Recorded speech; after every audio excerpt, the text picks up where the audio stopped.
Today we're talking trail comms, specifically Midland trail comms, and why it's time for you to ditch the CB radio for GMRS. That's it, man. Last trail of the trip. So I would try to hug this rock over here, and then we're going to bring your passenger tire up.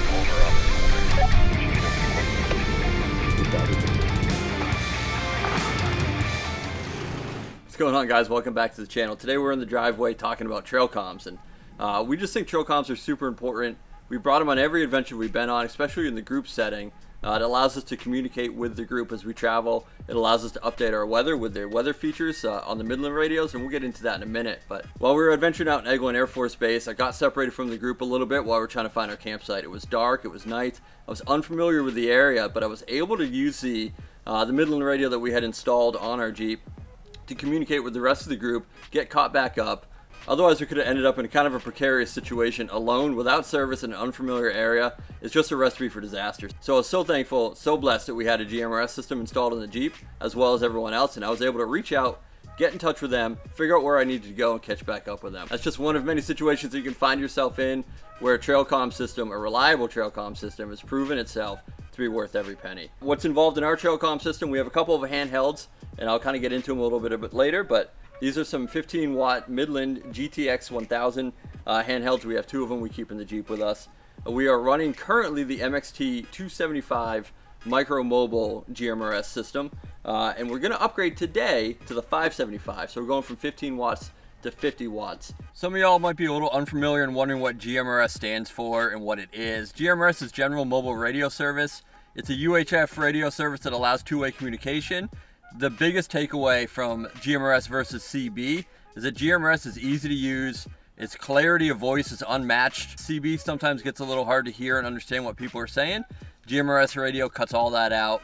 It's super clear, almost like you listen to an FM radio. So that's the biggest takeaway from what GMRS is versus your CB radios. All right, so what this video isn't, it's not an install video. It's more of an uninstall video, for being honest with each other. We're gonna upgrade from the MXT275 Micro Mobile to the 575 Micro Mobile. So we're going from 15 watts to 50 watts. Now that 275 is still a great radio, still a great option. Plenty of range on that bad boy. You're still gonna be able to reach out and touch your convoy mates there and have plenty of communication power. That 50 watts is gonna let us penetrate the forest, get through that thick tree cover and the fauna and the flora that's there, the moisture in the air, the humidity up and around mountains to some extent. Things that are normally gonna get in the way of your RF propagation in the atmosphere. So dust, things like that, the 50 watts is going to be able to penetrate that. They say on a perfect conditions, with line of sight, if the atmosphere was perfect, you could get out to 50 plus miles with 50 watts. Probably true, but let's keep our expectations realistic. And we're not going to be out there with perfect line of sight from mountaintop down into a valley with perfect atmospheric conditions. So you can expect 12 to 13 miles, which is plenty for an overland and off-road adventure. So I'm pretty excited. We've been using GMRS for a while now. We've been loving it. Midland reached out and decided to upgrade us to the 50-watt radio, and we're super excited to get that installed in the Jeep. So let's quit talking about it. Let's uninstall the 275, get this in the Jeep, and then we'll talk about the difference between the 275 and the 575 so you can make a good decision and see what best fits your needs.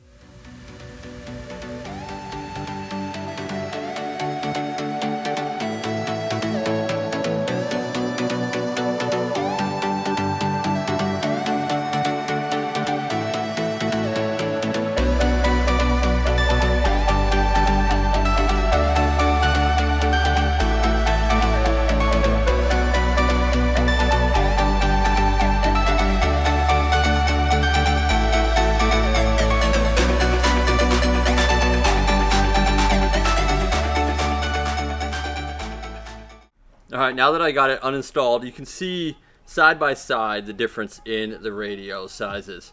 So the 15 watt, the 275 is about 4¼ by 4¼ and its widest spot's about 1 inch thick.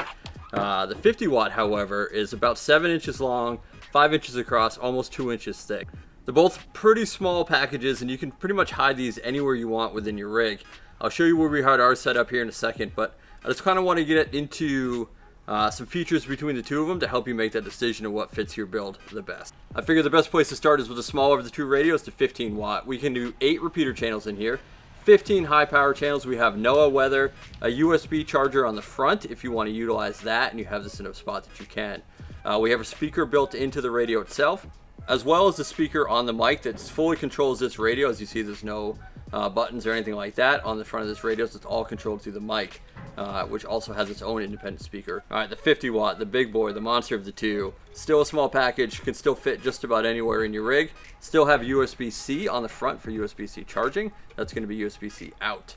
And then our mic jack. Again, with this radio, still fully controllable with the mic itself, where the mic has a speaker built into it, as well as on the radio. You can change the channels, you can change weather, you can change the volume. All that is done through the microphone, which is hooked up into your Cat 5 jack here. On the back side of the radio, you have your antenna connector, as well as your power cable, heat sinks, all aluminum body, really stout. 8 repeater channels still, 15 high power channels pushing out 50 watts. You still have your NOAA weather, so you're not sacrificing that at all either. But what you are gaining with this one is so many more features, so many additional features, like silent operation, monitoring modes, 142 privacy tones, things like that. There is a feature difference between the two of these, and it's not just a power difference.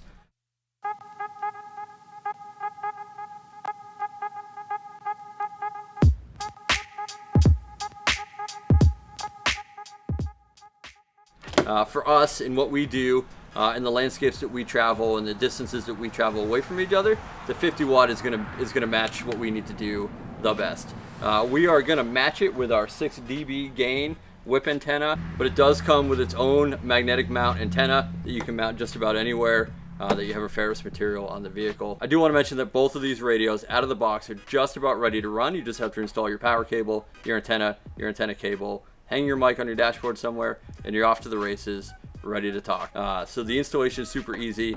We just had to rerun our power cable because it's a little bit of a beefier wire harness to handle the extra power for the 50 watt. So that's all we need to do. I'll walk you through the exact installation process we did. We think it's pretty unique. We didn't have to cut or drill any holes, and it's a semi-permanent solution. It's been working for us really, really well. Just want to take a quick sec and talk about where we decided to place our radio. We decided to place our radio up under the steering column, just under the dash here, and there's a couple things we took into consideration when we were choosing the location of the radio.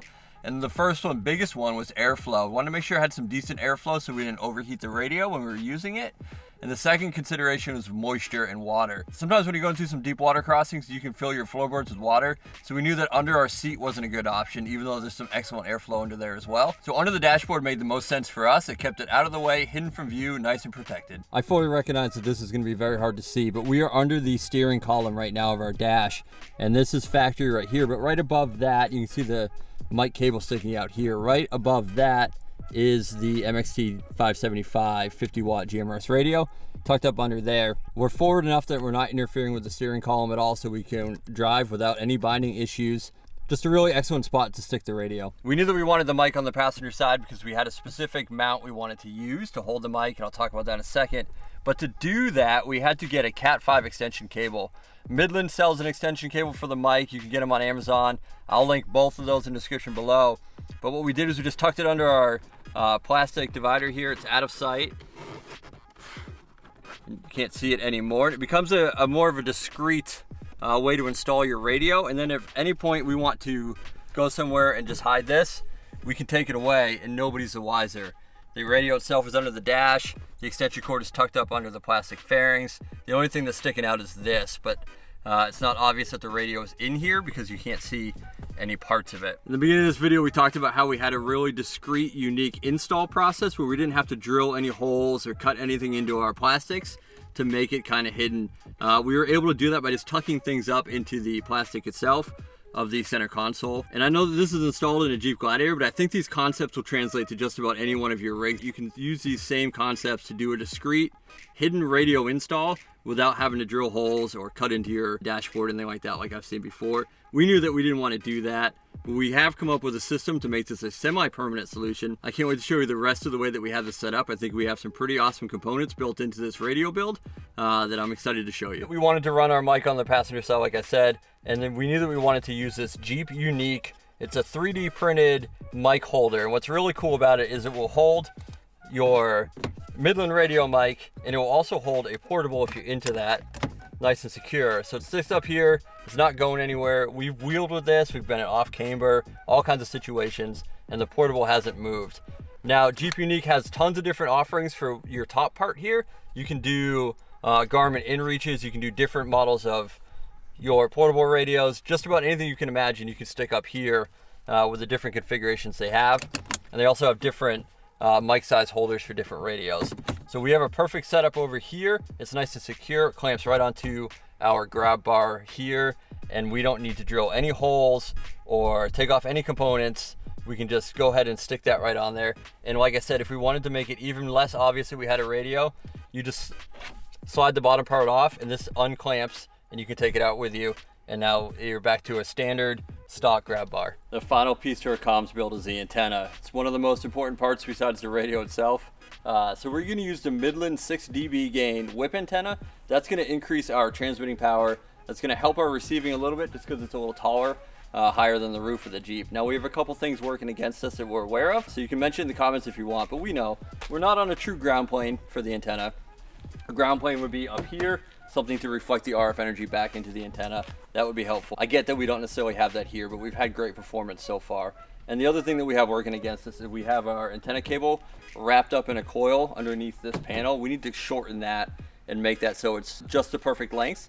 If you don't know, if you wrap the antenna cable on itself, you can induce some interference, which will affect your transmission and your receiving. We've had great success so far. We haven't noticed any of that, but we do want to fix that issue. So that's something for you to keep in mind when you're planning out where all your stuff is going to go. Now, I think one of the coolest things that we have is the SeaSucker GMRS antenna mount. This is a vacuum cup. It sticks to the side of the Jeep with vacuum power. And like I said, it's a semi-permanent solution. So we opted to put it here. Ideally, we would like it on our hardtop, but our hardtop is a soft top and that's going to be a problem. There's no suction there because it's fabric. What's really cool about these is we can just peel this off, unscrew the antenna cable, tuck it up underneath, and like I said, we're back to having no radio or no obvious radio within the rig itself. These things are so versatile. They're a little flexible. You've got your vacuum pump here. Ours is full of rainwater, so disregard that, but it will conform to minor body variations, so if you have some ridges in your body, that's fine. And we put it right over our trail rated badge just because it tucks it up out of the way, and it holds really well. So you just stick it to where you want to go, pump this until the orange disappears, and that's not going anywhere. We've wheeled with this, we've dragged it through tight trails and had things dragging across it. You can see the scratches on the antenna in it itself, and it hasn't moved. This thing is rock solid and a great antenna mount. I'll link it in the description below so you guys can find it as well. So we've been super excited and super happy about our entire comms build-up. From the GMRS antenna mount from SeaSucker to the JeepUniq mic holder and portable holder to the radio itself. This system has worked so good for us and allowed us to really reach out, talk to the people that are in our convoy, use the repeaters to talk to people even further, to meet up with them as they go down the road, on the highways, things like that. We've had no issues. It's been an absolute godsend to have on the trails to talk to people. I get asked a lot, if we have a dedicated GMRS radio in the Jeep, why do we have a portable system? And there's a couple reasons why we carry portables. The biggest reason is to be able to spot each other through obstacles. We just find it easier to use the portable, spot each other over the radio instead of using hand signals so there's no confusion, and we get ourselves through that. So the portable is on the JeepUniq mount. We can just grab it and go as we get out of the vehicle. The other reason is we make YouTube videos. So my wife or I will be in the passenger seat ready to set up for a shot. And the best way to communicate with the driver to let them know that you're ready is to grab a portable, because we'll be out of sight 9 times out of 10 at the beginning of the shot and at the end of the shot. So you can say, hey, I'm good, I'm ready, come pick me up, or I'm ready, go ahead with the shot. And that allows us to do that. It's in sight so we don't forget it. We just grab it, exit the Jeep, and we're good to go. Everything is in reach of the driver and the passenger, so if I'm driving something technical and Kayla needs to communicate with somebody behind us or in front of us, she can do that too, reaching over controls and things are getting weird. Everything is clean cut and ready to grab, ready to use. If you haven't figured it out yet, it's time to ditch that CB radio so you get more power. I can't wait to see you guys on the trail.